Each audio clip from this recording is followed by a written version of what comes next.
Assalamualaikum warahmatullahi wabarakatuh.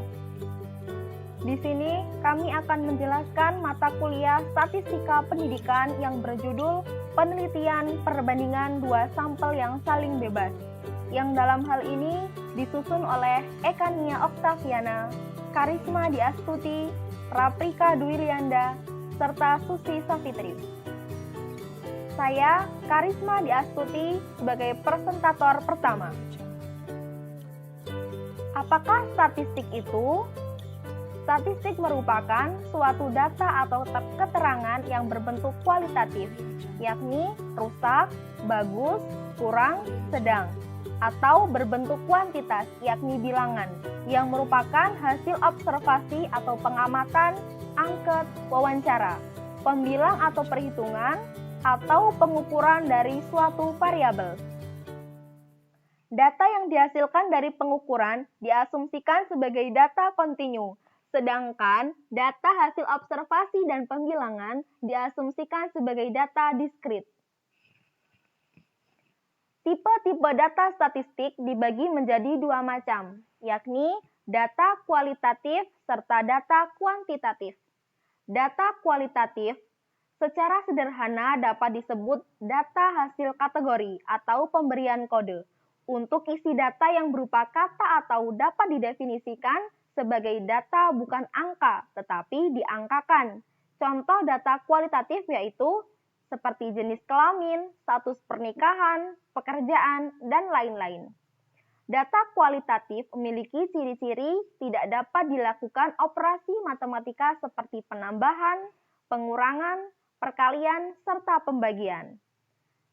Data kualitatif berupa data angka dalam arti yang sebenarnya, sehingga berbagai operasi matematika dapat dilakukan pada data kuantitatif.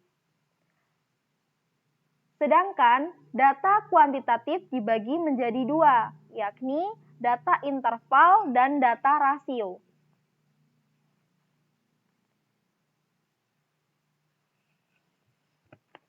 Terdapat dua kriteria uji yang akan dibahas dalam materi kali ini, yakni uji T serta uji Z. Uji T meliputi pengertian t-test, kriteria sampel uji T independen, fungsi dari sampel uji T, dan prosedur pengujian sampel uji T independen serta rumus. Sedangkan untuk uji Z meliputi pengertian uji Z, fungsi dari sampel uji Z, prosedur manual uji Z, dan rumus. Pengertian uji T merupakan suatu uji yang digunakan untuk mengetahui perbedaan rata-rata antara dua kelompok kasus, yang dalam hal ini dibedakan menjadi dua macam, yakni uji T independen dan uji T dependen. Uji T untuk dua sampel yang tidak berhubungan atau independen yang digunakan untuk mengetahui perbedaan nilai rata-rata antara satu kelompok dengan kelompok yang lain yang tidak saling berhubungan. T-test independen sering digunakan dalam pengujian rancangan eksperimen yang bertujuan untuk membandingkan nilai rata-rata dua perlakuan. Data yang digunakan dalam pengujian t-test adalah data interval maupun data rasio. Uji T untuk dua sampel yang berhubungan atau dependen. Paired sample t-test digunakan apabila data yang dikumpulkan dari dua sampel yang saling berhubungan. Kasus yang diuji bersifat acak. Pengujian hipotesis dengan distribusi T adalah pengujian hipotesis yang menggunakan distribusi T sebagai uji statistik. Tabel pengujian disebut sebagai tabel T-student. Sedangkan untuk fungsi dari sampel uji T sendiri, yakni untuk memperkirakan interval rata-rata, untuk menguji hipotesis tentang rata-rata suatu sampel, untuk mengetahui batas penerimaan suatu hipotesis, serta untuk menguji layak tidaknya sebuah pernyataan dapat dipercaya atau tidak.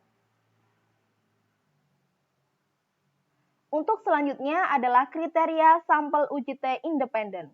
Di sini terdapat dua kriteria. Yang pertama, Data untuk dua sampel yang diuji bersifat independen atau saling bebas. Dan yang kedua, sampel acak dari distribusi normal. Selanjutnya akan disampaikan oleh presentator yang kedua, yakni Ekania Oktaviana. Prosedur pengujian sampel uji T independen. Menentukan hipotesis. Yang pertama, HO sama dengan mencari tahu pernyataan atau dugaan yang menyatakan nilai paling rendah atau sama dengan dari suatu objek penelitian. Yang kedua, HA mencari tahu pernyataan atau dugaan yang menyatakan nilai paling tinggi atau maksimum dari suatu objek penelitian itu sendiri. Di sini saya akan menjelaskan rumusnya. Uji T sama dengan X bar A dikurang X bar B dibagi akar dari SA kuadrat per NA plus SB kuadrat per NB.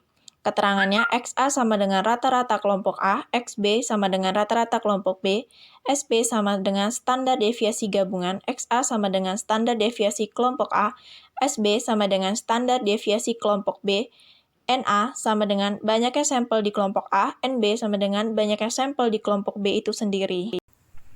Baiklah, penjelasan selanjutnya yaitu pengertian uji Z. Uji Z termasuk ke dalam golongan statistik parametrik. Uji Z adalah uji statistik yang penguaian hipotesisnya didekati dengan distribusi normal. Oleh karena itu, uji Z digunakan untuk menguji data yang sampelnya berukuran besar. Selain itu, uji Z ini dipakai untuk menganalisis varians yang populasinya diketahui. Namun, jika varians populasinya tidak diketahui, maka varians dari sampel dapat digunakan sebagai gantinya. Penjelasan selanjutnya yaitu fungsi dari uji Z. Uji Z digunakan untuk menerima atau menolak hipotesis nol yang dikemukakan. Uji Z digunakan ketika, yang pertama, data terdistribusi normal. Yang kedua, jumlah sampel lebih dari 30. Yang ketiga, simpangan baku populasinya diketahui. Dan yang terakhir, digunakan hanya untuk membandingkan dua buah observasi. Di sini, saya akan melanjutkan presentasi dari Saudari Raprikra. Selanjutnya yaitu prosedur atau langkah-langkah manual uji Z. Yaitu yang pertama, membuat hipotesis atau dugaan sementara dalam penelitian. Yang kedua, membuat hipotesis dalam bentuk model statistika. Yang ketiga, menentukan taraf signifikan alfa yaitu 5%. Yang keempat, menghitung nilai Z hitung. Yang kelima, menghitung nilai Z tabel. Yang keenam, menentukan kaidah atau kriteria pengujian hipotesis. Dan yang terakhir, mengambil keputusan berdasarkan kriteria pengujian. Dalam uji Z juga mempunyai rumus, yaitu Z hitung sama dengan X rata-rata dikurang mu 0 per sigma per akar N, dengan keterangan X rata-rata yaitu nilai rata-rata sampel, mu 0 yaitu nilai rata-rata ideal, sigma standar deviasi, dan N yaitu jumlah populasi. Sekian yang bisa kelompok kami sampaikan. Apabila dari presentasi yang kami sampaikan kurang jelas atau terdapat kesalahan, kami mohon maaf dan semoga ini dapat bermanfaat bagi kita semua. Terima kasih. Wassalamualaikum warahmatullahi wabarakatuh.